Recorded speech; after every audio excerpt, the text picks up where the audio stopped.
Então, tá, eu vou fazer a minha entrada, Tana. Então, pessoal, boa noite, né? Agora de forma definitiva, sejam muito bem-vindos. Hoje é dia 27 de agosto de 2020, a nossa primeira videoaula, né, pelo Teams aqui, no formato remoto, ao vivo, né? Então, de modo geral, sejam todos muito bem-vindos. Hoje é a disciplina de Eletricidade e Circuitos Elétricos 2. Então, dentro dessa disciplina, né, eu vou tentar ajudá-los o máximo possível.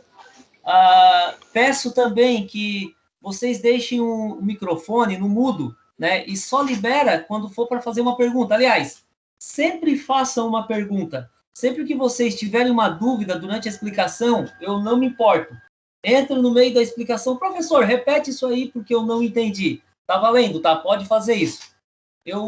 Antes de eu iniciar a minha disciplina propriamente dita, eu vou passar a palavra para a coordenadora Ana Lídia, né, coordenadora pedagógica do EAD. Ela tem um recado importante aí para vocês.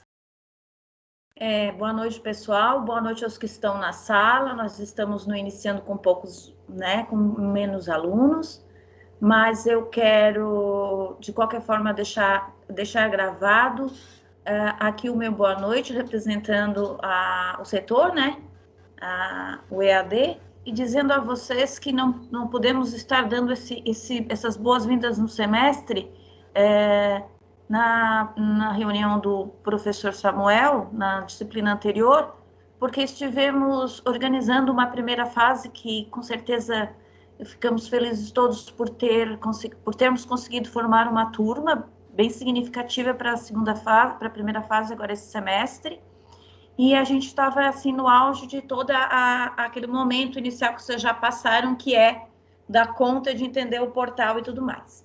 Então, agora sim, eu gostaria de dizer que todos tenham um bom semestre, uma boa aula, uma condução, né, nessa disciplina do professor Wagner, que nós ainda estamos, infelizmente, dentro dos nossos encontros presenciais remotos, em função da pandemia, e a gente também quer a saúde de todos, além do decreto do governador. E desejar uma boa aula para vocês hoje. Estamos à disposição nos e-mails, né, meu, a Annelise, na monitoria, tudo conforme sempre foi. Nós temos alguns alunos que, nessa segunda fase, não vieram da primeira, por algumas dificuldades, que tiveram no semestre passado, não conseguiram aprovação. E também temos alguns alunos novos, né, então, boa-vinda a todos, se não à segunda fase, mas também ao EAD, né, para o caso de termos aluno ingressando do presencial nessa segunda fase aqui, tá certo? Vou deixar, então, o professor Wagner na aula dele. Estarei saindo, porque nós temos outra web para começar agora. Uma boa noite, um bom aprendizado na aula de hoje. Muito obrigado, Wagner. Valeu, Ana. Obrigado também. Obrigado pelas palavras aí. Então, pessoal, não vou perder mais nenhum tempo, né, com isso. Alguém quer fazer alguma perguntinha antes de eu iniciar as minhas explicações? Se tiver alguma perguntinha para fazer, fique à vontade, tá? Então, algumas datas importantes aqui, né, que eu quero que fique registrado. Dia 3/9 vai ser a nossa webconferência 2, né, uma videoaula exatamente igual a essa. Quero continuar ali a correção dos exercícios, né, terminar, né, com certeza vamos terminar. Do dia 5/9 até 8/9, avaliação virtual número 1, peso 5. Por que é peso 5? Porque nós temos ali uma listinha de exercícios, né? Aquela que eu abri um fórum temático, vai ser entregue pelo fórum temático, tá? De peso 3. Até quando? Até o último dia de aula, dia 17/9. Tem 2 pontos de participações online que eu acabo contando ali, que são das aulas, são o fórum, não. Fóruns ali, não. Só o fórum temático, né, que peso 3, atividade, mas é a participação nas aulas mesmo, baixar os conteúdos, o cara que é assíduo com o portal, né, tem 2 pontos ali para serem adquiridos, facilzinho. Do dia 12/9 a 15/9 vai ser a nossa avaliação virtual número 2. Essa tem peso 10. E essa, pessoal, seria aquela data do nosso encontro presencial, né? Todas as disciplinas têm uma data lá de encontro presencial. Infelizmente, né, a gente está passando por essa pandemia, né, essa situação mundial aí que está atrapalhando a vida de muita gente. Então, essa segunda avaliação, que seria presencial, né, num sábado na SATIC, infelizmente ela vai ser, né, de forma virtual também, exatamente como na primeira. A diferença é que essa tem um peso 10. Tudo isso, né, graças a essa situação de pandemia, né, o famoso Covid-19. Em relação às datas, oi? Ô, Wagner, Oi, Ana. só vou... Como é que tu denominou a tua sala? A sala do Teams? Essa sala de aula agora que a gente está, como é que está denominada? Peraí, Ana. É essa que está escrito segunda fase de eletrotécnica que a Anne 2022. Tá, tem um aluno dizendo aqui, não encontrei a conexão. Alguém aí do grupo está com o WhatsApp? Da sala? Eles devem ter um grupo, né? É. Como é que é o nome da pessoa? Adriano. Colocar no WhatsApp, porque eu não sei se ele deve estar no teu fórum, vou dar uma olhada. Sabe qual é o Adriano? Adriano do quê? Eu chamo ele aqui direto. Eu vou abrir aqui. Adriano Luiz Ramos da Silva. É aluno dessa... Porque eu tenho outra web, né? É aluno dessa reunião? Dá uma olhada. Acabei de ligar para ele. É ele? Então tá. Porque assim, ó, eu também, no início, não consegui entrar por aqui, tá? Por a reunião criada da Anne. Eu consegui entrar pela conexão do teu... no início. Lá na aula, lá. Entendi. Isso, quando tu não estavas na sala, que eu entrei primeiro, há uns 15 minutos antes, então não conseguíamos visualizar. Então pode estar dando essa interferência. Se alguém no grupo estiver com celular e com WhatsApp, por favor, coloque no grupo, que se tiver dificuldade pode entrar pelo link do fórum, tá certo, pessoal? Isso, aquele link do fórum, o Adriano acabou de entrar na sala. Ok. Deu certo. Olá, Adriano, boa noite, seja bem-vindo. Boa noite. Tudo certo, cara. Então vamos lá, já iniciamos aqui a nossa aula, iniciamos nossas conversas aqui. Então eu falei das datas, né? Tudo certo. Se alguém tiver com dificuldade, pessoal, para entrar ali na sala, que estiver perguntando aí no grupo de WhatsApp de vocês, pede para entrar por aquele link que está no fórum. Eu coloquei um link direto lá no fórum, lá da disciplina. Bom, pessoal, vocês devem ter percebido que a análise de circuito 2, né, essa parte de circuitos elétricos 2, está diretamente relacionado à análise de circuito em corrente alternada. Tudo que a gente viu em eletricidade 1 foi corrente contínua. Quem é corrente contínua? É proveniente de uma bateria, né, de uma pilha, uma fonte de tensão em corrente contínua. Né? Então, toda aquela análise de circuito em corrente contínua, ela só foi possível porque estávamos trabalhando com circuitos resistivos, né? Circuito 100% resistivo. O que é um circuito resistivo? Formado por resistência, uma fonte de tensão, corrente contínua e resistência.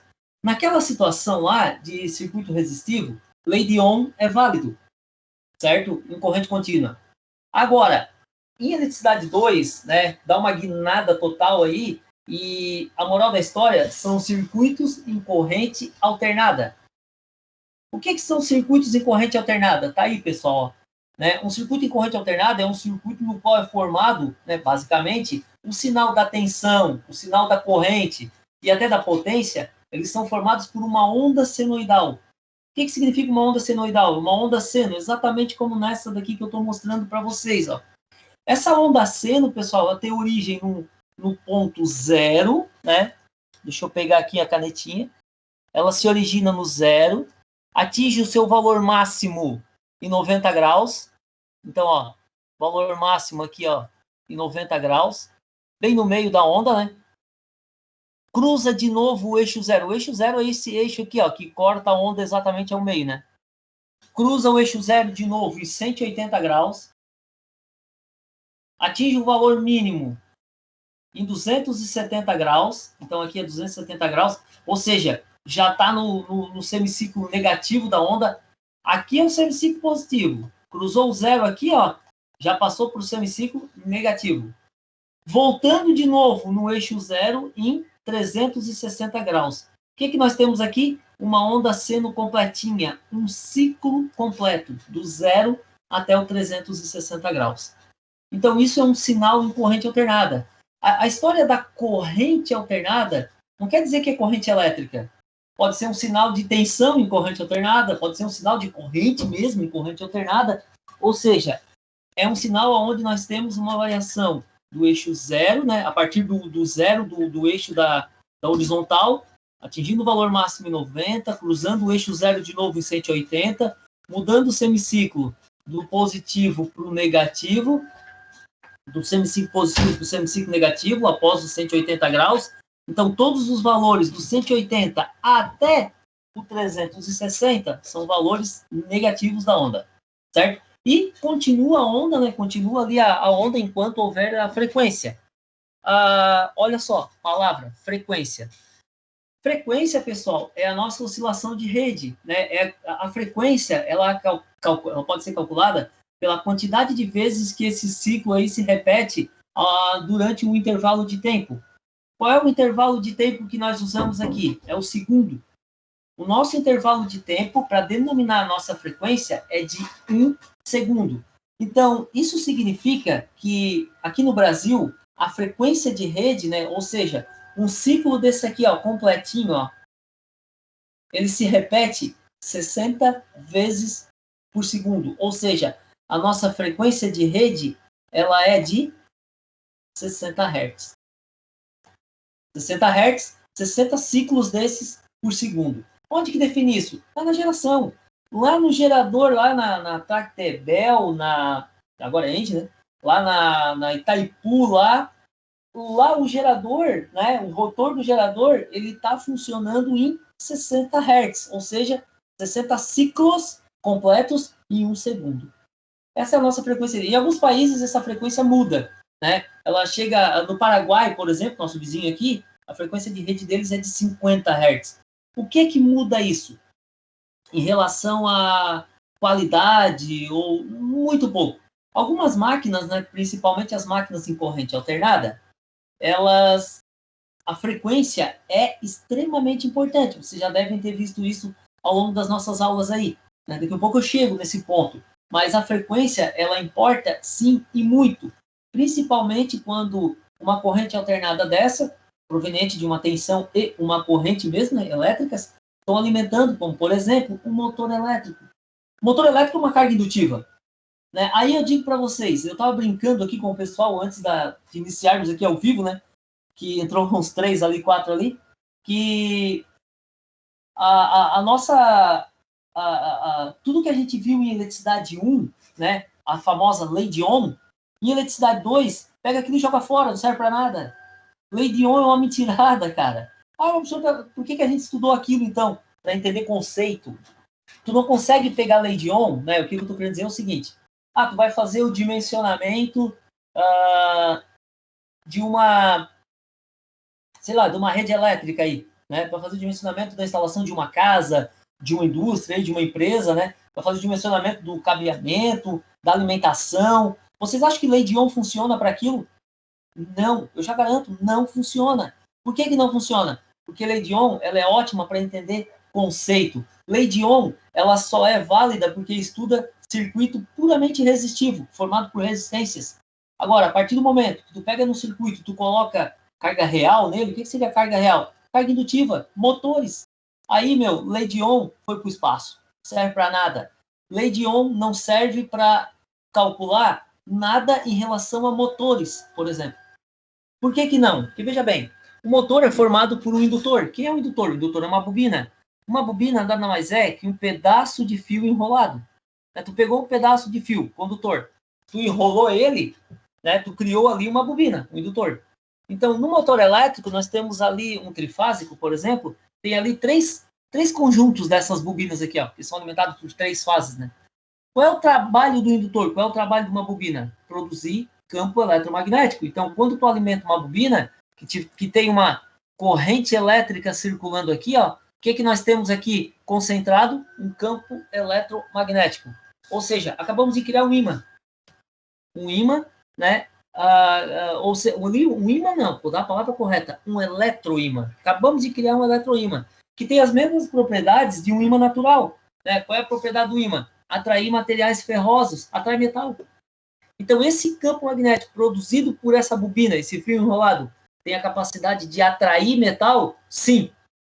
Exatamente como um ímã natural. Ele atrai metal através do campo magnético, né, que fica circulando ao redor desse indutor aqui. Ó. Opa, estou começando a entender como é que o motor gira, então. Porque o motor elétrico, quando ele está desenergizado, né, desligado, tu pega o eixo dele, tu dá uma girada ali, o eixo tá levinho, motor normal, né? O eixo tá leve ali e tal, certinho. Então, quando tu energiza, por que aquele cara tem tração? Por que ele tem força para partir? Porque o rotor do motor, que é a parte que se movimenta, ela é feita de metal. E se tu tens dentro do motor, na carcaça dele, um campo magnético girante, aquele rotor de metal, ele vai acompanhar esse campo magnético girante. Por isso que o motor entra em movimento.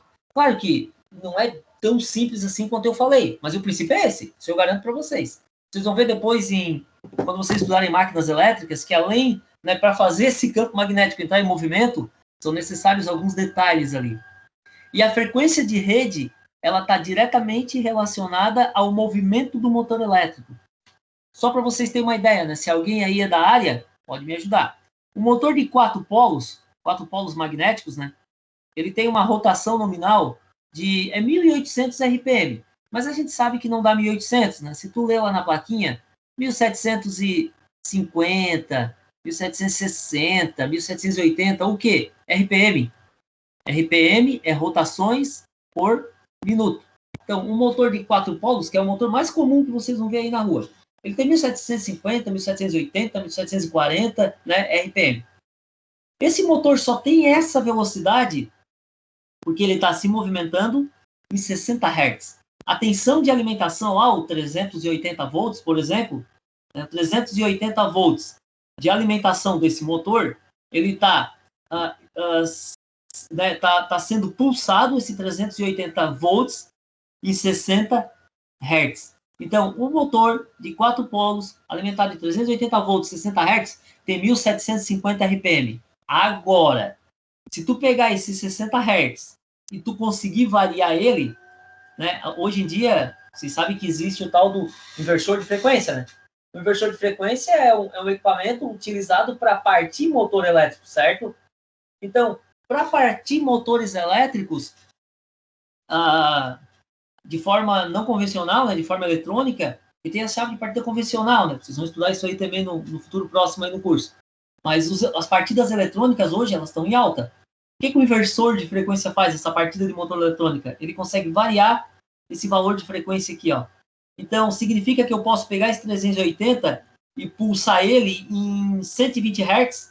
Posso. O que muda para o motor elétrico? Se eu aumento a frequência, eu aumento a velocidade. Se em 60 Hz ele tem 1.750 RPM, em 120 Hz, o dobro, ele vai ter 3.500 RPM. Exatamente isso, 3.500 RPM. Claro que possui umas perdas ali, né? Não é tão exato assim, mas funciona assim, tá? Tudo bem, pessoal, até aqui? Tudo bem em relação à corrente alternada? Estou conseguindo entender isso?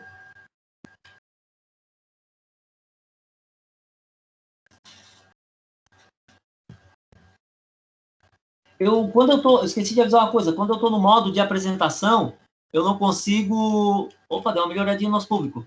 Eu não consigo ver se tu levanta a mão, tá? Tem que realmente falar comigo. Quando eu estou no modo de apresentação, porque o que eu vejo é exatamente o que vocês veem. Só a tela aí, ó, mais nada. Dá para calcular a frequência? Dá, né? Já mostrei antes. A frequência de pulsação de rede, ela é exatamente igual a 1 sobre o período. O período é o tempo, né? Então, como é que eu calculo a frequência? 1 sobre o período de tempo. E como que eu calculo o período? 1 sobre a frequência. Então, nosso período aqui, né, o período é o tempo de um ciclo completo, né? Do 0 até o 360 graus lá. 1 dividido por 60.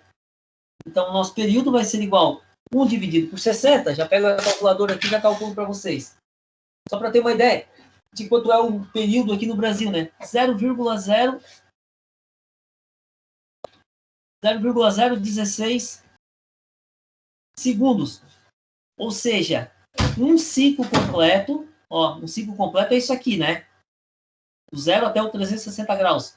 Ele leva, aqui no Brasil, 0,016 segundos para ser realizado. É rápido, né? Muito rápido. Então, tu imagina um equipamento eletrônico que consegue dobrar esse, né, ou dobrar o tempo, ou dividir pela metade, né? Claro que tudo muito está relacionado à parte mecânica, né? A parte mecânica não consegue acompanhar isso. Como que a gente cria uma corrente alternada? Uma corrente alternada, ela é criada a partir de um gerador. Como é que funciona esse gerador? Né? Tu imagina, eu vou mostrar um outro desenho aqui, ó. Tá aqui o desenho. Tu imagina um ímã, né? Até tá girando aí, bem bonitinho. Deixa eu pegar aqui o canetinha. Tu imagina um ímã desse aqui, né? Com polo norte definido e um polo sul definido. Você sabe que entre dois ímãs, eles trocam o campo eletromagnético. Então tá aqui em verdinho aqui, ó, as linhas do campo eletromagnético, saindo do ímã, do polo, né? Em direção ao outro.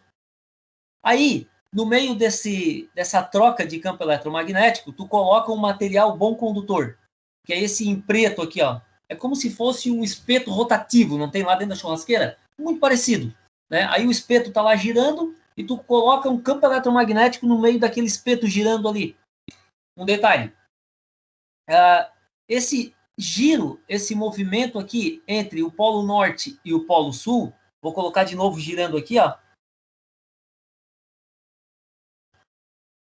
Colocar de novo girando. Então, esse movimento aqui, ó, faz com que uma tensão em corrente alternada surja nos dois polos aqui desse condutor, ou espeto, como queiram, né, para a gente poder se localizar. Então, desse ponto até esse ponto, que é do negativo até o positivo, nós temos uma tensão em corrente alternada.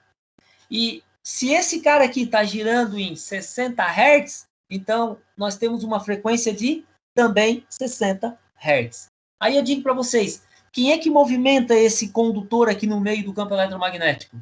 Quem movimenta é a força do rio, a força do vento, né? Ou seja, toda a geração que a gente conhece, lá no final, pega lá um aerogerador. Então, a força do vento faz aquelas pás do gerador girarem e adivinha onde é que aquelas pás estão colocadas? Aquelas pás estão colocadas exatamente aqui, ó. As pás do ventilador. Vai ficar um desenho ridículo, confesso para vocês. Mas as pás do ventilador, né, do aerogerador, estão conectadas aqui, ó. Ou seja, quando a força do vento bate nas pás e ele começa a girar, o que que esse vento traciona? Na verdade, lá atrás, claro que está muito sucinto isso aqui que eu estou desenhando, né? Eu estou desenhando, movimenta esse cara aqui, ó. Movimentando ele no meio daquele campo eletromagnético ali, fazendo surgir uma tensão de valor alternado. É assim que funciona o gerador, pessoal. Qualquer um deles, tá? Pega lá, a força do rio. Então não é a força do vento, é a força do rio, né, que movimenta as pás. Então como é que é uma térmica? Mesma coisa. A térmica, né, a queima do carvão, por exemplo, na nossa região aqui é bem importante isso. A queima do carvão produz vapor de água. Esse vapor de água sob pressão dentro de uma tubulação movimenta uma turbina. O que é a turbina? A turbina é isso aqui, ó. A força do vento movimenta uma turbina, a força da água movimenta uma turbina, o vapor movimenta uma turbina. Então, tudo está relacionado a isso aqui. Isso quando a gente fala de energia cinética, né? Movimento, sabe? Se tem movimento mecânico, o procedimento é exatamente esse daí. Agora, se não tem movimento mecânico, aí, pessoal, aí o movimento, aí é outro princípio, né? Por exemplo, a solar, por exemplo, está bem alta também, né? A energia solar, ela é gerada através da radiação solar. Aí é um processo químico, não tem muito a ver com isso aqui não, tá? Aí é um outro princípio, né? A biomassa é um processo químico também, diferente, né? Então, mas as básicas que nós conhecemos, se tem movimento, é assim que gera energia elétrica. Aí eu vou mostrar agora esse desenho aqui para vocês, ó. Esse desenho aqui. Vou pegar a canetinha. Vocês estão percebendo aqui, ó? Tá aqui as pás, né? Do meu gerador. Aqui tá paradinho, 0 grau. Aí, eu dou um movimento aqui eu dou um giro nessa pá em 90 graus. Ó, tô girando aqui 90 graus. Olha só, quando eu girei 90 graus, eu girei aqui, né, a metade do meio ciclo. Aí eu continuei girando. Quando eu continuei girando, ele voltou para a posição parecida com a posição A. Só que, por exemplo, se aqui é 1 e aqui é 2, Agora, aqui é 2 e aqui é 1. Ou seja, eu virei de bruços, né? Como se fosse virar de bruços, né? Só para nós entender ali a localização. Aí o que é que eu acabei de gerar? Até 180 graus. Continua o movimento. Continua o movimento. Agora, esse número 1 aqui, ó, ele vai parar aqui embaixo. O número 2 vai parar aqui em cima. Ou seja, acabei de produzir mais meio ciclo, certo? 270 graus. Continua o movimento até parar na posição A de novo. Quando eu parei na posição A, número 1 está aqui, número 2 está aqui. O que é que eu acabei de criar? Um ciclo completo, 360 graus. É assim que se gera uma corrente alternada. Aí, o que interessa para nós são esses valores aqui, ó. 0 grau, 90, 180, 270 e 360 graus. O resto aqui não me interessa muito, não. Aquela parte, até porque em eletricidade a gente estuda em graus, tá? Não em radianos. A gente estuda graus aqui. Por isso que a calculadora de vocês, para dar certo os cálculos, ela tem que estar em graus, tá? Não pode estar em radianos. Lá em cima na calculadora tem que aparecer lá a letra D. Depois eu mostro para vocês aqui um videozinho sobre isso. Essa onda seno, eu consigo calcular alguns valores dela, né? Eu pego essa onda seno aqui, ó, um ciclo completinho aqui, né? Pego um ciclo completo. Eu consigo calcular alguns valores? Consigo, né? Ah, qual o valor? Vamos supor que o valor máximo aqui é... Vou pegar uma onda de tensão aqui, sei lá, 10 volts. Qual o valor máximo em 90 graus? Bom, dá para calcular isso? Eu já disse que o valor máximo é 10, né? Vamos confirmar isso. Vamos confirmar. Aqui 90 graus. Ó, a fórmula é essa. Valor instantâneo é igual ao valor máximo vezes o seno do ângulo. O valor instantâneo é igual ao valor máximo. Qual é o valor máximo? É o pico da onda aqui, ó. É o 10 volts. Então, o valor máximo, que é 10, vezes o seno do ângulo. Qual é o ângulo? 90. Eu vou ser bem sincero para vocês. Eu não preciso nem calcular. Não porque eu sei o valor do seno de 90. É porque, olhando para o gráfico, para dar 10 volts, o seno de 90 tem que ser quantos? 1. Então, usa a calculadora de vocês aí. Ó. Faz assim, ó. 10 vezes o seno de 90. Tu vai ver que o valor vai ser... Aí tu vai apertar no igual, né? O valor vai ser 10. Aí é 10 volts. Vou mostrar isso para vocês aqui. Essas pandemias, né? Tem a parte boa, tem a parte ruim, né? Mas tem, assim, a gente está aprendendo bastante, né? Nos últimos tempos, a gente aprende muito com isso. Então, acaba que a gente desenvolve algumas técnicas, né? Por exemplo, eu baixei um aplicativo no meu celular.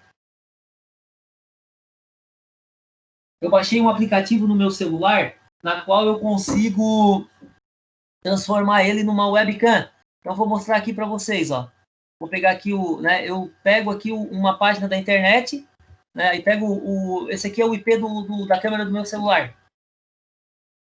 Aí eu jogo no navegador, olha só. Tá aqui, ó. Isso aqui é ao vivo, tá? Até tá aqui um exemplo que eu ia fazer para vocês, ó. Né? Vou aproveitar e já vou fazer. Esse exemplo aqui é o do trabalhinho, né? Então, vou pegar a calculadora. Então, exatamente como eu estava mostrando ali, né? Valor instantâneo, né? Essa é a fórmula, certo? Detalhe, tá? Esse V aqui, ó, é de valor, não é de tensão, é valor, porque pode ser tensão, pode ser corrente, né? O valor instantâneo vai ser igual valor máximo vezes o seno do ângulo. Aí, eu vou pegar aquele que eu estava mostrando aqui, ó. Esse aqui, ó. Ah, eu apaguei, né? Eu botei 10 ali, né? Tudo bem. O valor instantâneo vai ser igual valor máximo 10. Esse aqui é do exemplo que eu tinha dado antes ali, né? Só para não perder aquela linha de pensamento lá. E eu disse que o seno de 90 era 1. Quer ver? Eu vou mostrar para vocês, ó. Essa aqui é a minha calculadora. Ó. Esse é o quando eu disse para vocês que está em V, é aquele desenho ali, ó. Tem que aparecer na calculadora, tá? E digo mais, cara. Vocês têm que comprar essa calculadora aqui para vocês. É pro curso inteiro, não tem? Ela... tem outras marcas, não precisa ser Cássio, não tem, pode ser outras marcas aí, nossa, tem um monte. Tem umas bem baratinhas, de R$30, já serve. Agora, tem uma coisa que vocês têm que cuidar. Ela tem que ter aquele software ali, ó, FX82. Aí tem umas FX82R, MT, não sei o que, não importa. O importante é ter FX82. As letrinhas ali depende do fabricante daí, tá? Essa aqui vai resolver todos os problemas de vocês. Então, ó, eu estou enquadrando a calculadora e o papel ali embaixo, tá vendo? Essa calculadora aqui é boa porque eu consigo colocar tudo nela, né? Eu consigo digitar a fórmula dela, que ela tem 2 linhas de digitação. Por exemplo, valor instantâneo é igual valor máximo. Aquele do exemplo que eu tinha dado no anterior, né? 10, tá vendo ali, ó? 10 vezes... Quem é o seno? Na calculadora, o seno é aquele ali, ó. É o sin, certo? 10 vezes o seno, apertei, ó. Apareceu ali o sin, ó, tá vendo? De 90. 10 vezes 190. Quer ver quanto é que dá o valor? Eu disse que o 190 é 1, né? Ó, 10. 10 vezes 1, 10. Então, o valor instantâneo aqui é igual a 10 volts. Então, quando a onda estiver em 90 graus, passando por 90, o valor é o máximo. Vou aproveitar esse gancho e vou corrigir o exercício 2 lá da listinha lá que eu passei para vocês. Esse aqui é daquele exemplo ali, só para não perder a linha. A lista, eu já baixei ela aqui, ó. Era para estar aqui, né? Será que eu... Não tem problema. Pego ela aqui de novo. Tá aqui. Não, não tá aqui não. Esse aqui é o fórum de vocês.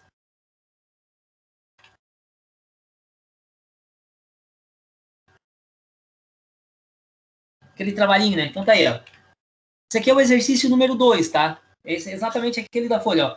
O valor máximo é de 20 volts. Então, o valor máximo é 20 volts. Aí eu dei esses ângulos aqui, ó, para calcular qual o valor instantâneo quando o valor máximo for 20. Então, vamos lá. Então, vamos pegar aqui. O valor máximo aqui, ó, é 20 volts. Isso é um dado do probleminha. Então, o valor máximo positivo é 20. Se o valor máximo positivo é 20, o valor máximo negativo vai ser menos 20. Isso aí eu garanto para vocês. Menos 20 volts. Né? Então, vamos calcular. Primeiro, quando a onda seno estiver pelo 45 graus, qual vai ser o valor da tensão? Valor instantâneo, vou fazer aqui embaixo. Vai ser igual ao valor máximo vezes o seno do ângulo. Valor instantâneo, valor máximo é 20, certo? Ó, tá ali, ó. É um dado para mim, o máximo é 20. 20 vezes o seno de 45 graus. Então, vou pegar a calculadora, tá aqui de novo, vou digitar 20 vezes o seno, que é o sin, de 45, igual, ó, 14,14. 14,14 volts. Então, aqui no meu gráfico, no meu desenho, quando a onda seno, ela iniciou aqui no zero, né? Deixa eu focar ali, iniciou no zero. Quando ela chegar no 45, significa que o valor da tensão gerado foi de 14,14 volts. Deu mais números ali, né? Mas pegando 2 depois da vírgula ali, tá bom já, tá? 2 números após a vírgula, não precisa mais que isso.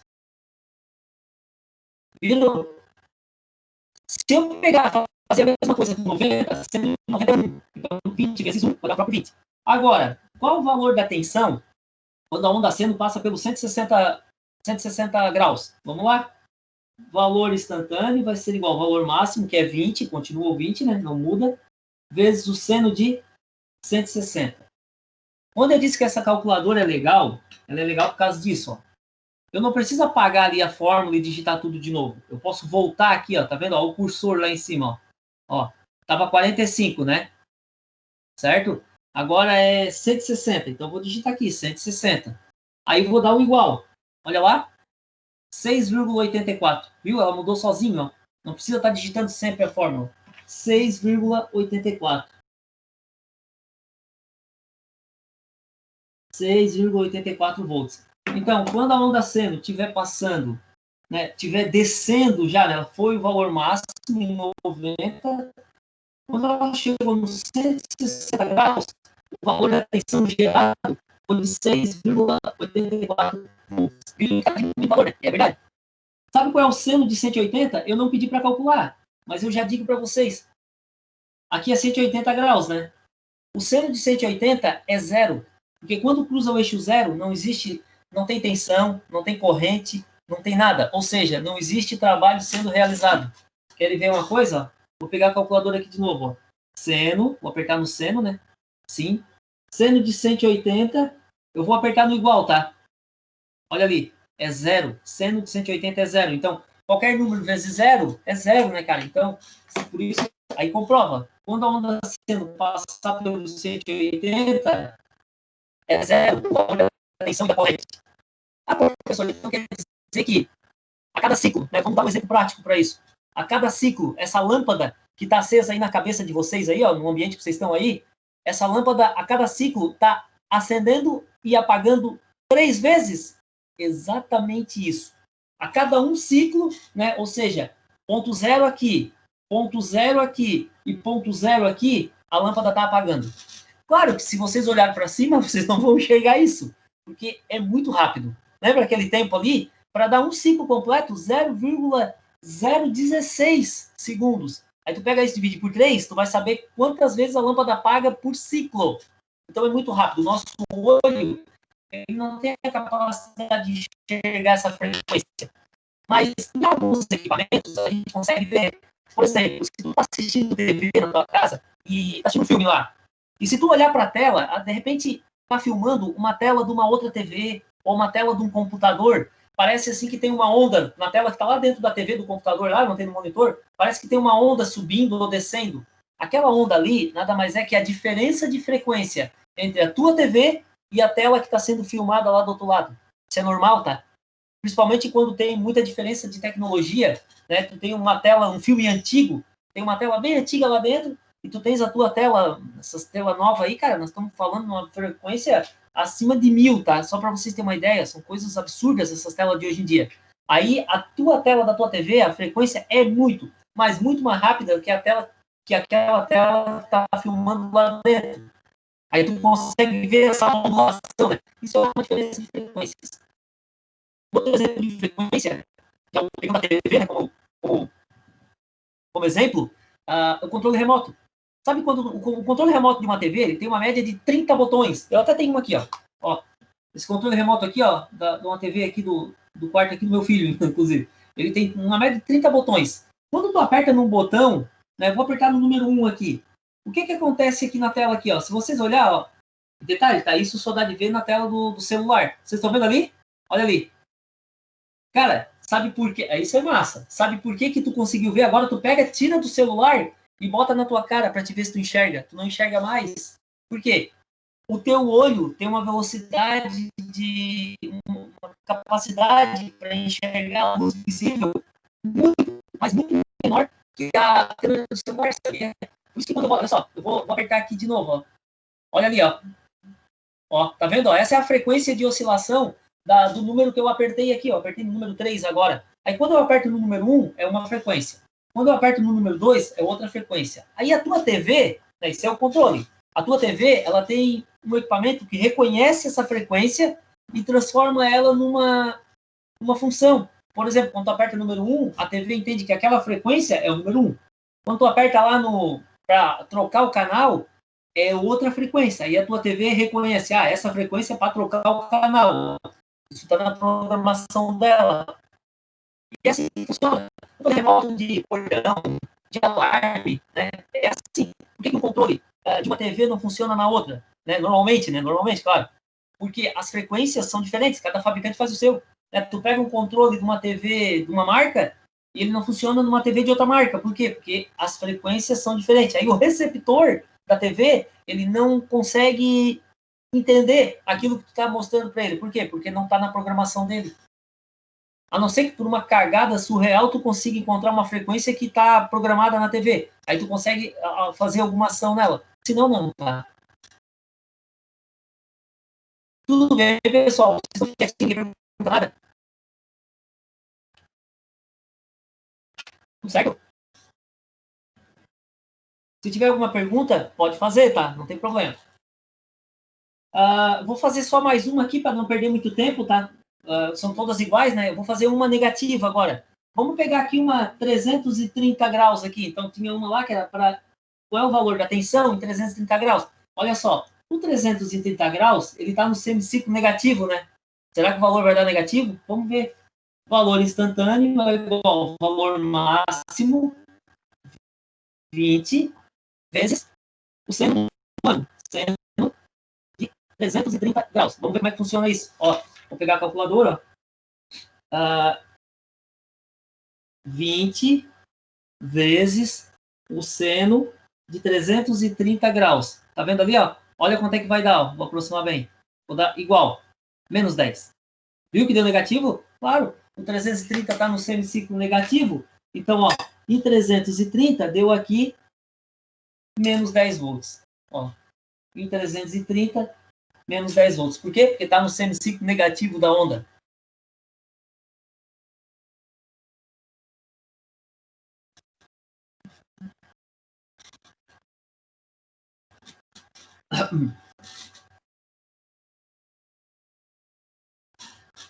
Vou voltar aqui para a minha apresentação.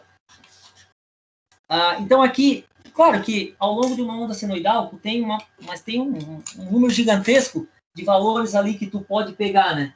Só que esses números, pessoal, eles não são... tu precisa gravar alguns, né? Não tem como serem todos, sabe? Então, como é que tu faz para gravar alguns? Para gravar alguns, a gente acaba delimitando 3 valores. Que são aqueles 3 valores ali, ó. Por exemplo, o valor médio, porque são muitos, né? Imagina, tu pode pegar cada fração de ângulo, tu pode pegar um valor diferente. Então, para organizar isso, são apenas 3 valores. O valor médio, o valor de RMS e o valor de pico. O valor de pico a pico nada mais é que do positivo até o negativo, né? São os valores máximos aí, positivo e negativo. O que seria o valor médio? O valor médio é uma média aritmética de todos os valores. Né? É uma média mesmo, uma média matemática, só isso. O valor de RMS, esse é o mais importante de todos. Por que é o mais importante? Porque RMS, pessoal, na sigla do inglês ali é Boltzmann Square, ou seja, é o valor eficaz, né? Aquilo que tu consegue transformar em trabalho. Então, o valor de RMS é o valor que tu consegue transformar em trabalho. Antigamente, né, para quem é ligado aí em som de carro, ou som de casa mesmo, né, a gente comprava uns aparelhos de som, né, aí tu ia lá, olhava na loja, né, eles colocavam assim, 3.000 watts de potência, um aparelho de som, né, aí tu olhava aqui, meu Deus, 3.000 era um número para a época, né, um número gigantesco. Eu tenho 42 anos, cara, então olhava aquilo, eu achava que era surreal, cara. Daí vinha, ia aumentando, né? O troço cada vez aumentando, 3.500, 4.000, 5.000 watts de potência. Cara, um aparelho de som, para ter tudo isso de potência, cara, meu Deus do céu, né? É uma bacia daquela de tomar banho das antigas, não tem? O tamanho do alto-falante. É impossível, cara. Né? Claro que hoje melhorou bastante a tecnologia, essas coisas estão bem mais evoluídas, tal, diminuiu o tamanho, aumentou a potência, mas aquele valor que eles mostravam ali de 3.000, 4.000 watts, era o valor de pico. Era esse valor aqui, ó, o pico.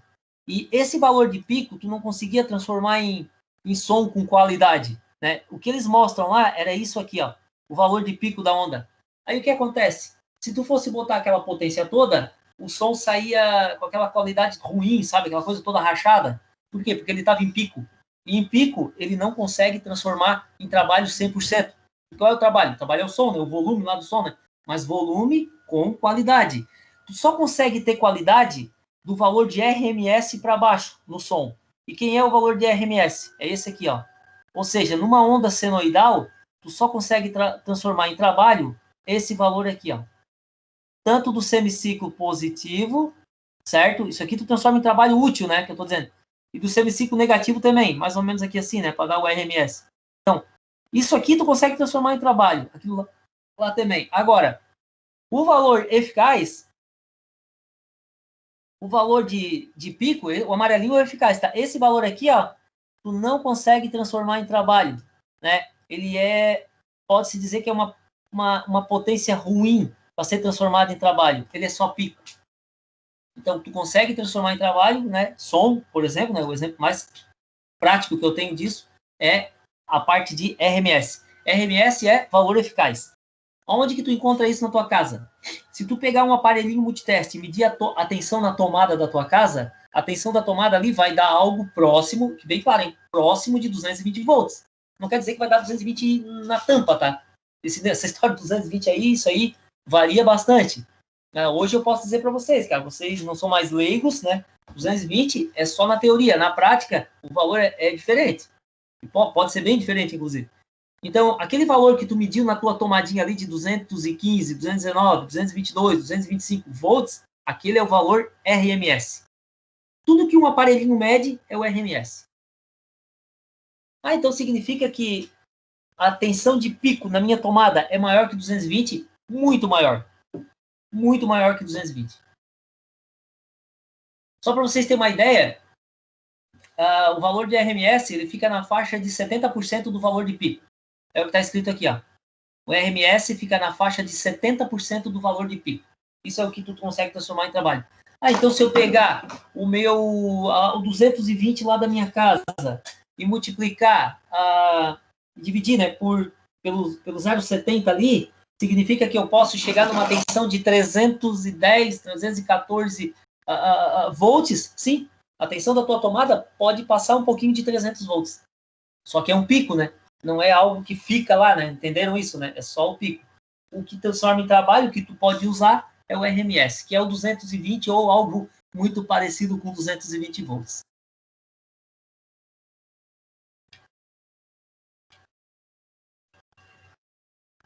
Para que a gente possa entender isso com bastante clareza, né? O porquê das cargas indutivas serem tão complicadas, existe um fenômeno chamado defasagem angular, né? Para a gente entender a defasagem angular, nós vamos ter que falar um pouquinho de relações de fases. Pessoal, até aqui está tudo bem. Como eu disse antes, né, eu não consigo enxergar vocês lá se eu estou na apresentação, né? Estou com o celular ligado ainda. Deixa eu ver onde é que vocês estão aqui. Deixa eu ver se não... certo, estamos em 10 na sala. Tá tudo bem até então, pessoal? Tá, acho que alguém fez uma pergunta aqui. Boa noite. Agora que consegui acessar o Daniel. Não, tudo bem, Daniel, sem problemas. Continua vendo aí. Tudo certo, pessoal? O valor ali é padrão para todas as frequências? Desculpa, não entendi.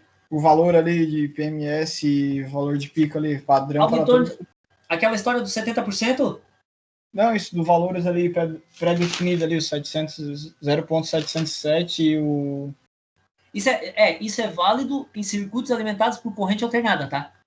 Mas independente da frequência, não importa a frequência. Não, sim, independente. Tem algumas situações, por exemplo, de se for para levar para a área automotiva de som, não tem? Aí muda um pouquinho, tá? Porque os fabricantes, eles mudam a fórmula.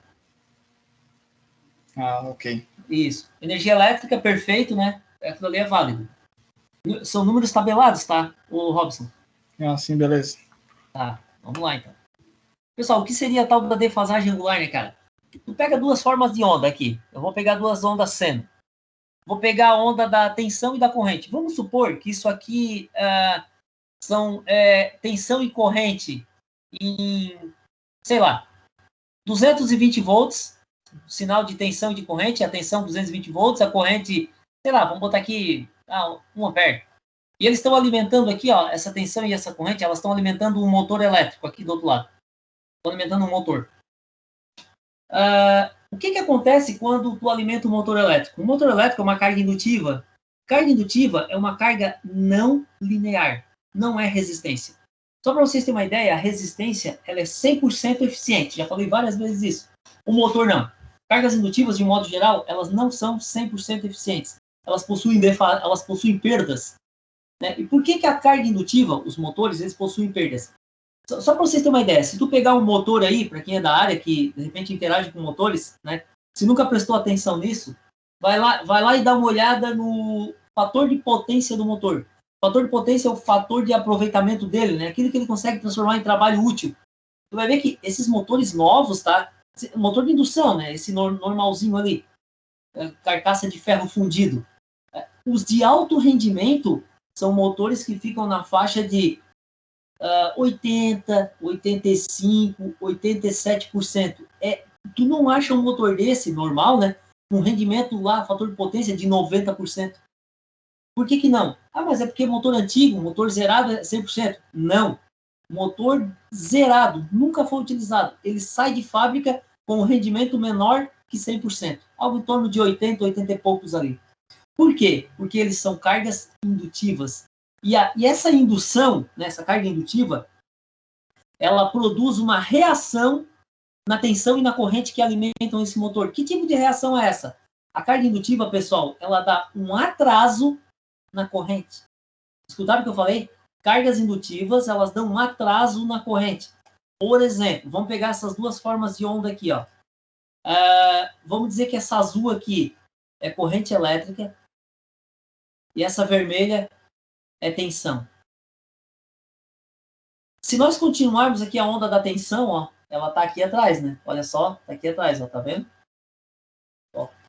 Ou seja, a onda da tensão, né? Vamos pegar aqui, vou apagar aquele 220 ali.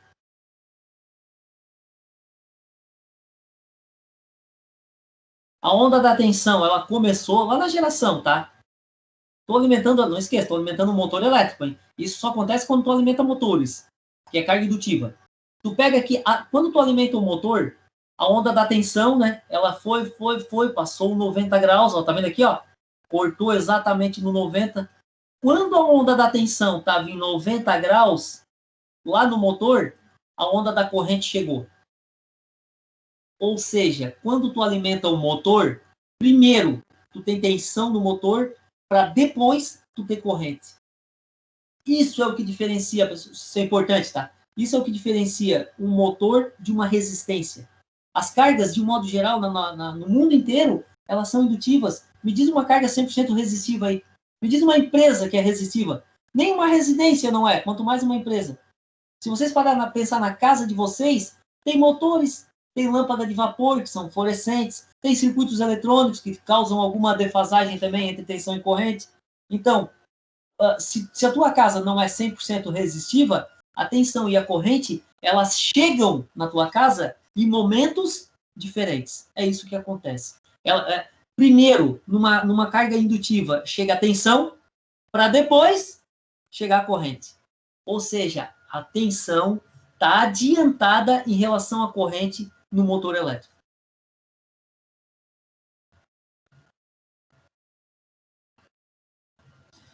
Isso é carga indutiva, pessoal. É característica de motores, tá? O motor... então quer dizer que o motor, ele dá um atraso na corrente? Sim. O motor, vamos supor assim, para nós entender. Eu tenho uma tensão e uma corrente bonitinha. Ó, só para vocês terem uma ideia, tá? Eu vou desenhar aqui uma onda da tensão, ó, bonitinha aqui. E eu vou desenhar agora uma onda da corrente, alimentando uma resistência. Vou pegar até as mesmas cores aqui, só para não nos confundir. Ó, tensão vermelha, né? Vou pegar uma onda de corrente alimentando um resistor, tá? Olha ali, ó. Ó, a tensão e a corrente alimentando uma resistência, elas cruzam o eixo zero nos mesmos pontos. Então, lá na geração, ela sai assim, ó. Tensão, corrente no mesmo ponto, cruzando o eixo zero no mesmo ponto. Elas podem ter valores diferentes, mas cruzam o eixo zero no mesmo ponto. Ou seja, mesma frequência, né? E cruzando o eixo zero no mesmo ponto. Quando eu pego essa tensão e essa corrente bonitinha aqui, ó, e não ligo uma resistência, ligo um motor elétrico, como aqui, por exemplo, o que o motor faz com as duas? Ele faz isso, ó. O motor, ele dá um atraso na tensão em relação à corrente no valor de 90 graus. Por isso que o motor não é 100% eficiente. O motor não é 100% eficiente. E eu vou explicar uma situação para vocês. Quem trabalha na área aí já deve ter ouvido falar em correção de fator de potência, né? E todo mundo sabe, para quem já ouviu falar, que corrigir fator de potência é fazer o quê? Quem é que sabe me dizer aí? Pode abrir o microfone e falar. O que tu faz na prática para corrigir fator de potência? Banco de capacitor. Perfeito. Sabe por que tu bota banco de capacitor? Vou fazer o desenho aqui, ó, só para vocês terem uma ideia. Cara, isso é uma das coisas assim, ó, eu me encho o olho falar sobre isso, porque é muito top. E corrente alternada é muito mais interessante que corrente contínua, tá? Na minha opinião. Porque são cargas mais reais. O colega falou aí, bota banco de capacitor para corrigir fator de potência, né? Sabe como é? Lembrando, né? Aqui é corrente e em vermelho é tensão. Vou até trocar as cores aqui para ficar bonitinho. E vermelho é tensão, né? Isso o motor faz, né? Carga indutiva, né? Motor. Isso o motor faz com a tensão e a corrente. Agora, eu vou falar para vocês o que é que o capacitor faz, tá? Vou fazer aqui eu queria fazer aqui embaixo, ó. Deixa eu ver se dá. Dá. Ó, olha o que o capacitor faz, tá? Vamos pegar aqui uma onda vermelha, é tensão? É, né? Então tá. Azul é corrente, né? O capacitor faz isso, colegas, ó. O meu desenho não tá muito top, bonitão, né? Mas vamos pegar o começo aqui, ó. Isso aqui, ó, é o motor que faz tensão adiantada em relação à corrente. Isso aqui, ó, é o capacitor que faz. A defasagem da tensão e da corrente num capacitor também é de 90 graus. Só que qual é a diferença? No motor, a tensão está adiantada. No capacitor, a corrente está adiantada. Ou seja, eu misturo esses dois circuitos, né? O defasado 90 graus, tensão e corrente, com o defasado 90 graus, corrente e tensão. Eu misturo esses dois para ter um circuito como? Para ter um circuito assim, colegas, ó.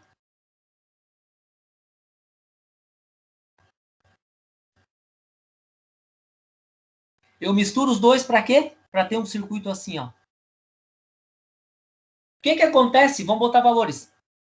Se eu botar aqui um defasado em 90, eu juntar com um defasado em menos 90. O que acontece aqui? Mais 90 menos 90. Qual é o resultado disso aqui, ó? Zero. E o que é isso aqui, ó? Zero.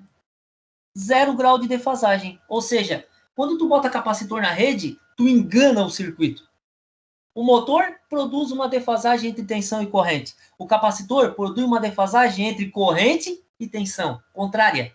Quando tu mistura os dois circuitos, tu corrige eles. Tu bota um com valor positivo ou com outro com valor negativo. Qual é a resultante disso? Zero. E o que é zero mesmo entre tensão e corrente? É carga 100% resistiva. Mas a carga não é resistiva, é motor? Sim. Só que agora ela tem o comportamento de uma carga corrigida.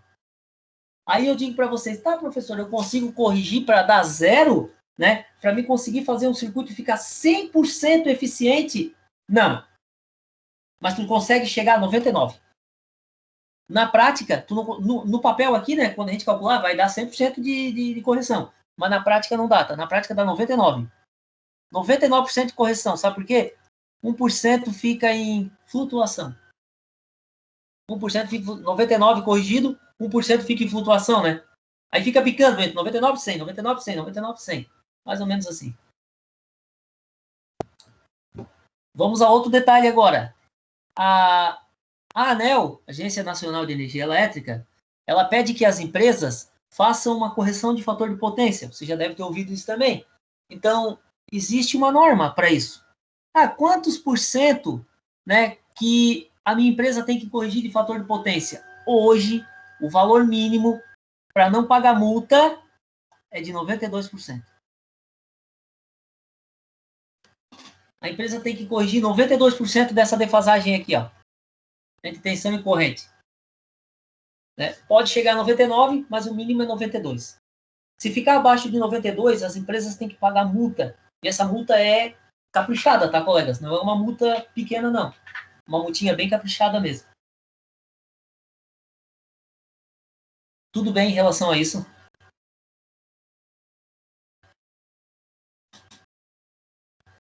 Entenderam por que bota capacitor para corrigir fator de potência? Porque no capacitor a corrente está defasada em relação à tensão. E no motor a tensão está defasada em relação à corrente. Eles são exatamente o contrário do outro. Um tem uma defasagem positiva, o outro tem uma defasagem negativa. Aí tu coloca o positivo no negativo para zerar o circuito. Zerar ele significa que tu corrigiu ele. Isso é o que tem de mais importante para a relação de fases, senhores.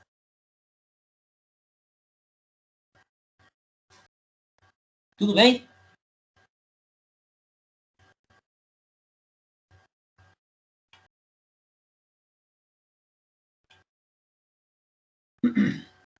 Bom, opa, acho que alguém ia falar aí, pode perguntar.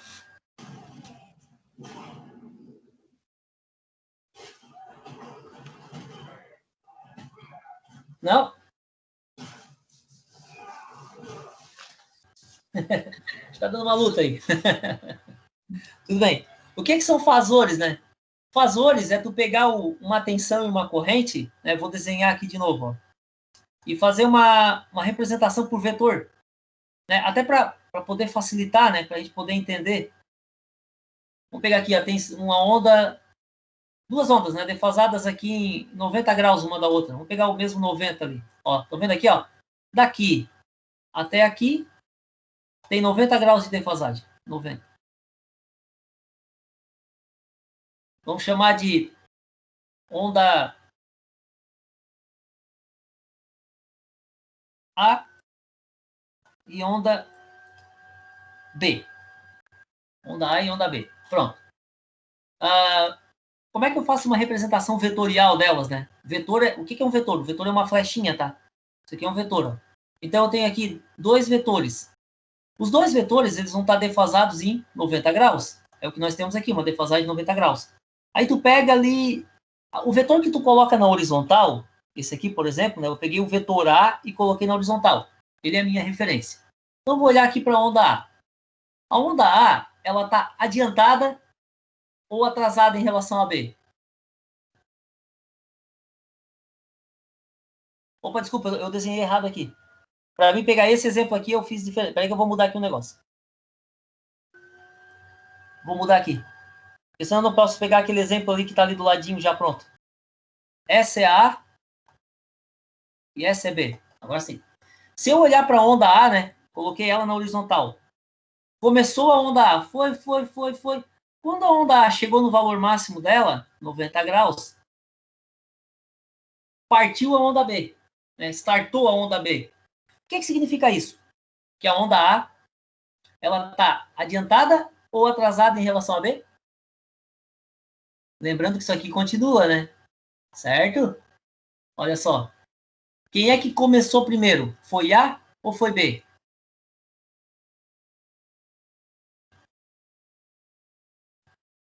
A B? Claro. Ó, tá aqui a B, ó. Se a B começou primeiro, o vetor é para cima, positivo. Agora, se eu coloco a onda B na referência, A começou depois da onda B. Se A começou depois, o A está atrasado, A é para baixo. Só isso, tá?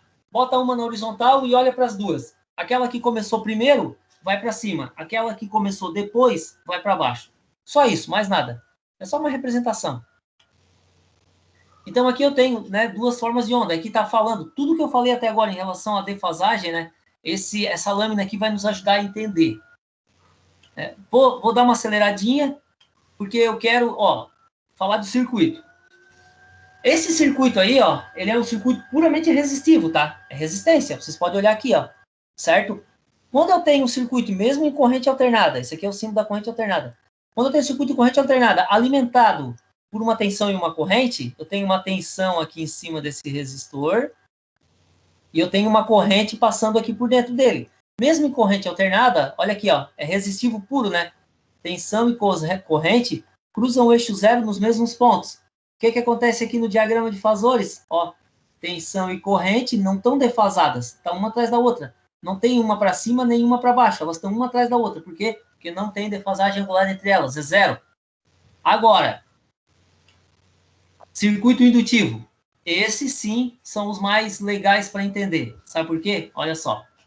O que é um indutor? O indutor é um cara desse aqui, ó. É uma bobina, né? Um pedaço de fio enrolado. Isso é um indutor. Então, quando tu alimenta esse indutor, tu coloca quando tu alimenta esse indutor, vai ter um campo magnético circulando ao redor dele. Propriedade do indutor, né? Circula campo magnético ao redor dele. Fato isso aí. Aliás, uma propriedade, tá? Todo condutor que por ele tiver uma corrente elétrica circulando, ao redor desse condutor tem um campo magnético. Se tu pegar um fio aqui, ó, né, uma carga, sei lá, tens aqui uma extensão, não tem? Tu conectou lá num plug lá, uma extensão, e aqui tu tens um motorzinho aqui, sei lá, uma carga, uma lâmpada, qualquer coisa. Esse condutor aqui, ó, tem corrente elétrica circulando por dentro dele. Se tem corrente elétrica circulando por dentro dele, ao redor dele, nós temos um campo eletromagnético. Aí, o que é que tu faz? Tu pega esse condutor que está esticadão aqui e tu enrola ele exatamente como aqui, ó. Enrola ele. O que tu fez com esse campo magnético que estava disperso ao longo desse condutor? Tu concentrou o campo magnético. Quando tu concentra esse campo magnético, tu fez com que ele fique mais poderoso, né? Concentrei o campo magnético e agora olha aqui, ó, ele está bem poderoso, né? Ao ponto de conseguir, por exemplo, arrastar o rotor de um motor. Lembra a história? Por que o motor gira? Porque tem um campo magnético girante dentro dele. Consegue movimentar, dar torque para o motor. Então isso é um indutor. Todo indutor tem uma resistência. Só que a resistência do indutor não é uma resistência igual resistividade ômega, sabe? Não é ohms. Não dá para te usar isso aqui, ó, lei de Ohm. Tipo R é igual tensão dividido por corrente. Isso aqui é lei de Ohm, cara. Isso aqui para isso aqui não resolve, tá? O que resolve? O XL, que é a reatância indutiva, essa é a resistência do motor. É a resistência de uma bobina. E como é que tu calcula essa? Lembra aquela história da frequência que eu falei para vocês que importava? Por isso que ela importa. Ela está aqui na fórmula. Resistência, eu vou dar nomes para isso, tá? Resistência de um motor, que é a reatância indutiva, XL, é igual 2 vezes o π. O π é aquele 3,14, né? Vezes a frequência de rede. No nosso caso aqui pode ser 60 Hz ou até mais, né? Ou menos, dependendo do acionamento do motor. Vezes a indutância. Quem é a indutância? A indutância é a unidade de medida da bobina. Essa bobina aqui, ó, ela tem um valor de indutância. E qual é o valor da indutância dela? Depende do quê? Indutância é a letra L, né? Do que depende dessa indutância? Depende do número de espiras aqui, ó. E depende da corrente. Quanto maior a corrente, maior a indutância. Quanto maior o número de espiras, maior a indutância também. Certo? É direto. Então tá. A reatância indutiva, que é o XL, é igual a 2 vezes o π, vezes a frequência, vezes a indutância. Por isso que eu disse para vocês, pessoal, hoje a frequência é importante, sim, e muito importante, né? Porque a frequência acaba mudando consideravelmente a resistência interna de um motor. A indutância, ela acaba mudando, né? A frequência, ela acaba mudando a resistência interna de um motor. Aí faz com que ele gire mais devagar ou mais rápido, dependendo do valor. Que laranja, Limão? Oi? Pode perguntar. Não, desculpa, eu... Não era com a gente? Não, tudo bem, não tem problema, não tem problema. Vamos lá. Se tiver perguntas, pessoal, pode... laranja pra mãe. Oi? Ele pediu laranja pra mãe. Ô, importante, cara. Bota 2 aí. Põe 2. É legal, faz parte. Vamos lá. Rapaz, o tempo voa. Como eu falei antes, eu não vou conseguir terminar tudo hoje, né? Na próxima live ali, a gente termina esses conteúdos todos. Então, como é que eu calculo a corrente? Eu vou terminar fazendo o exercício da apostila, tá? Como é que eu calculo a corrente? Bom, a corrente de um motor, né? Qual é a corrente de uma bobina? Ó, vou pegar aquela bobina ali de novo. Como é que eu calculo essa corrente aqui, ó? Bom, essa bobina pode ser um motor elétrico, né? Vou alimentar ela com uma fonte de tensão e corrente alternada, ok? Aqui, beleza? Então, aqui dentro vai circular uma corrente elétrica. Como é que eu calculo o valor dessa corrente? A gente viu que não pode ser lei de Ohm, né? Mas a corrente no indutor, uma bobina, ela vai ser igual à tensão que alimenta essa bobina dividido pela reatância indutiva. Aí aquela história, né? Lei de Ohm não funciona por quê? Porque entra na fórmula a reatância indutiva, que é a resistência do motor. Aí, a reatância indutiva depende desses fatores aqui, ó. Por isso que lei de Ohm não funciona. Por causa desses fatores aqui, ó. Certo? Mas como é que eu calculo a corrente do motor? Assim, ó. Só para ter uma ideia, tá? Vamos organizar isso. Alguém aí que trabalha na área sabe qual é já mediu a resistência com um aparelhinho, né? Resistência ômica de um motor? Só por curiosidade nossa. Eu sei de cabeça quanto é a resistência de um motor de um CV, mas eu queria que alguém dissesse para, né, de repente, alguém ficar na dúvida. Não que vocês duvidem de mim, eu sei que não duvidam, mas... Alguém tem ideia, não? Tu pega um multiteste e mede a resistência de uma bobina de um motor. Motor de um CV e meio. Vou dizer para vocês quanto é que é a resistência, tá? É baixa? É baixa, hein? 5 ohms. A resistência de um motor de 1 CV é 5 ohms. Então, vou fazer um cálculo. Esse motor de 1 CV, eu estou alimentando ele em 380 volts. 380 volts. Vamos calcular a corrente, então? Pô, claro. Lembra aquela história? Lei de Ohm, né? I é igual a V sobre R, né? V, 380, dividido pela resistência, medido com o aparelho, hein? Essa resistência, hein? 5. I é igual 380 dividido por 5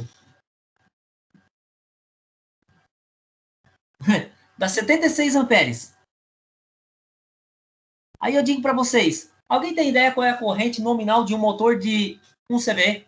Alguém sabe assim mais ou menos? Se quiser fazer uma pesquisinha aí no celular, pode fazer, cara. Vocês acham que é 76 amperes? Nós vamos calcular. Vocês acham que está certo isso? Não, não dá certo não. Tu tens ideia qual é a corrente do motor de um CV, não?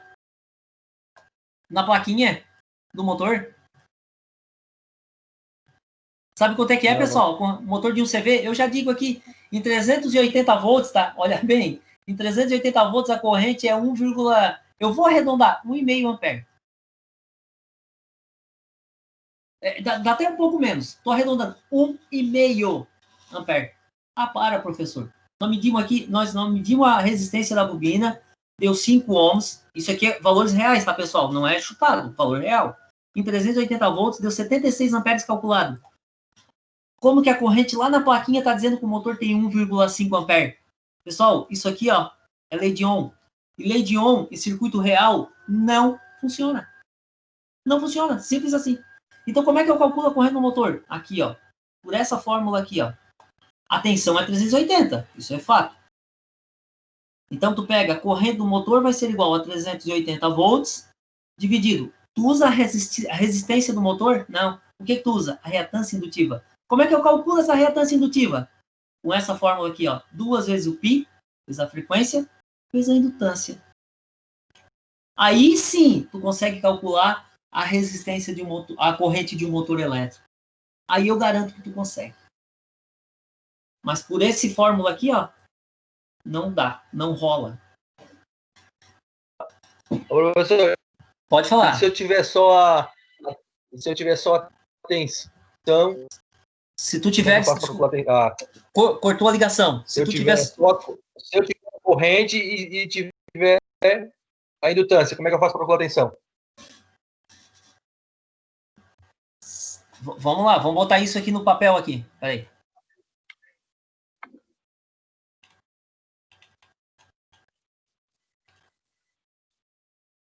Tu tens a corrente, né? Falou, né? E a indutância. Então tá, vamos dizer que tem uma corrente aqui de... Ah, cara, vamos fazer um exemplo. Peraí. 2 amperes. 2 amperes? Não, um exemplo aqui da apostila. Da listinha. Tá. Peraí. Vou ligar aqui a minha câmera de novo. O exercício número 1, cara, da nossa listinha, o exercício número 1 aqui, ó, ele é exatamente assim. Porque tu sabe que reatância indutiva não é dado de placa de motor, né? Tu sabe disso? Não. Não marca, te garanto. Não tem nem no manual do motor. Não. Não.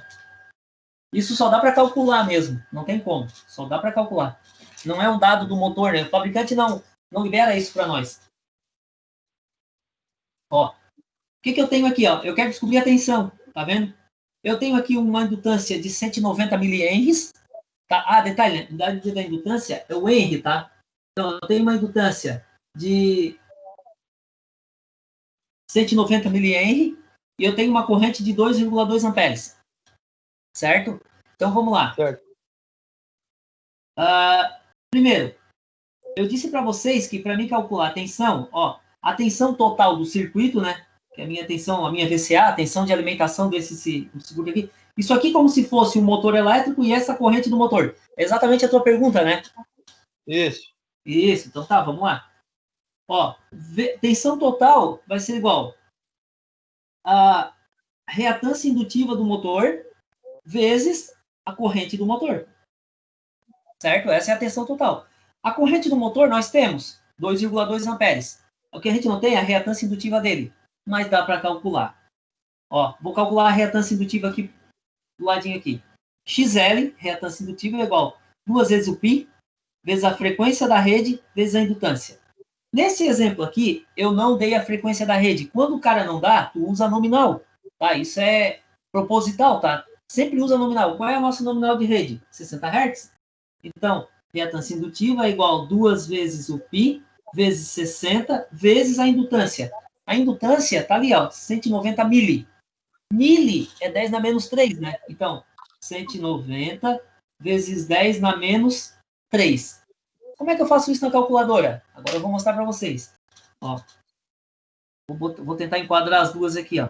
Vou ensinar vocês a colocar negativo na calculadora. Por isso que eu digo que para o curso, pessoal, é importante uma dessa, tá? Então, ó, 2 vezes. Onde é que está o π da calculadora? O π da calculadora está aqui, ó.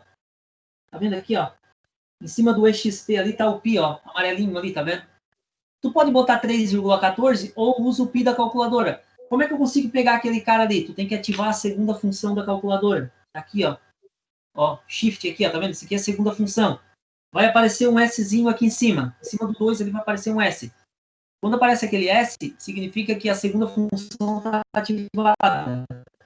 Então, ó, eu peguei o shift e apareceu o Szinho lá, ó. Aí, quando aquele S está ativado, tudo que está em amarelinho na calculadora aqui, ó, está ativado também. Então, qualquer botão que eu apertar, eu não, tipo aqui, ó, se eu apertar esse ENG aqui, eu não vou apertar no ENG. Eu vou apertar naquela flechinha ali para a esquerda. Então, aqui é a mesma coisa. Se eu apertar nesse botão, não vou apertar no EXP, eu vou apertar no π. Então, ó, vou apertar aqui, olha o que vai aparecer. Ó, apareceu o π ali, ó. O símbolo ainda, não é nem o número. Olha que top. Então, 2 vezes o π, vezes a frequência, que é 60, né? Vezes a indutância. A indutância está aqui no cantinho, ó. Tá vendo, ó? 190 vezes 10 na menos 3. Tá ali, ó. 190 vezes 10 na menos 3. Então, ó, vou digitar aqui, ó. Vou botar 190. Como é que eu boto vezes 10, né? Agora é o EXP, tá? Esse aqui, ó. EXP. Esse aqui significa que é o expoente base 10. Então, EXP, ó. Apertei, né? Apareceu o E ali, ó. Tá vendo? Aquele E ali é o 10. Então, 190 vezes 10, que é o E, né?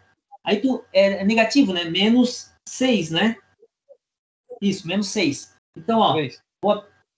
Menos 3, desculpa, menos 3. Vou apertar no negativo, ok? Apertei no negativo, ó. Ó, apareceu o menos ali. E vou apertar no número 3. Simples assim. 2 vezes o π, vezes 60, que é a frequência, vezes 190, vezes 10 na menos 3. É esse expoente negativo 3. Igual. Vou apertar no igual. Ali, ó. 71,62 ohms. Então, a reatância indutiva vai ser igual a 71,62 ohms. Perfeito. Ó, aí eu achei a minha reatância indutiva, que é o XL. Olha a diferença. Lembra aquele motorzinho 5 ohms? Aqui não é resistência ôhmica. Agora, reatância indutiva, o valor é bem maior. Aí, agora esse valor vai ficar mais coerente, né, cara? Agora eu vou pegar esse valor e vou jogar lá em cima. Então, tensão que alimenta esse circuito aqui, né, vai ser igual a 71,62 vezes a corrente, que é 2,2. 2,2. Então, tensão total vai ser igual. Mesma coisa. 71,62 vezes 2,2. Né? Eu só apertei no vezes, tá? Porque aquele ans ali já é a resposta, é o 71,62. Eu nunca apago o último número da calculadora. Por que eu não apago? Eu vou usar ele depois. Igual. 157,58 volts.